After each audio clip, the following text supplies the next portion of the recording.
more info regarding the disappearance of Dulce Marie Alaves, Part 2.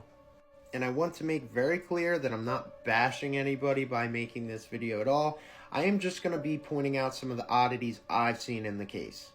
As I've mentioned before, my aunt actually was heavily involved in communicating with the family, getting things for the family, donations secured for the family, and I've also personally been to Bridgeton, to the park where she went missing, and engaged in some searches for, unfortunately, what we were looking for at that point was probably a body.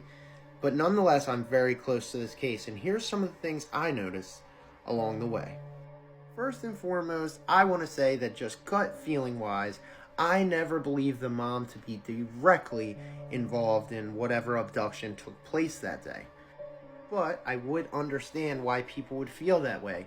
Through the interviews, Dulce's mom is very detached from the things she's saying, and many people chalk this up to a language barrier, although I also spoke to people who spoke fluent Spanish who said the same thing.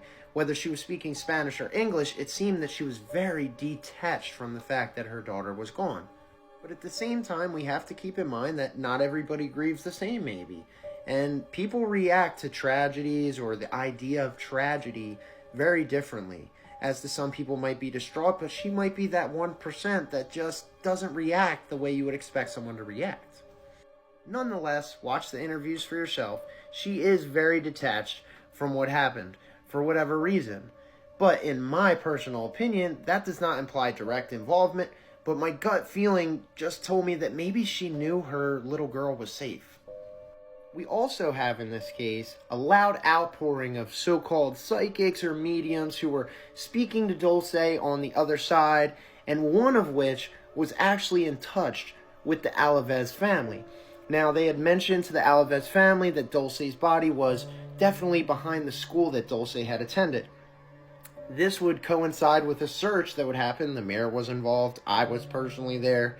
And people were told, don't dig, don't look for any bones, just look for objects, a shoe, her pants maybe, something to know that she's around. And I'll tell you the truth, everybody there had shovels and was digging. If we saw a spot that looked like it may be some type of grave, people were digging. It was a humongous effort. Unfortunately, she wasn't there. There was also another so-called psychic who was involved with the searches, who I will not name, but seems to be, at least to me, mentally disturbed.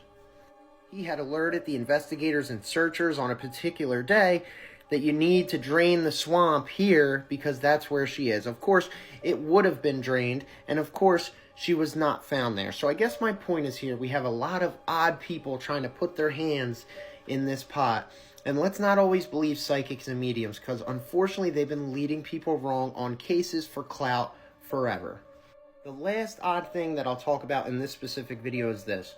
Now, in the area, especially where we were spreading out at, we started at a certain park in Bridgeton, of course the one she went missing, and kind of fanned out. And there's a lot of marshy, very dirt-filled, obviously, but wet lands around Bridgeton. So around the area where she went missing, I would say, I don't know, maybe 2 football fields away or something, we did find trail cameras at a point.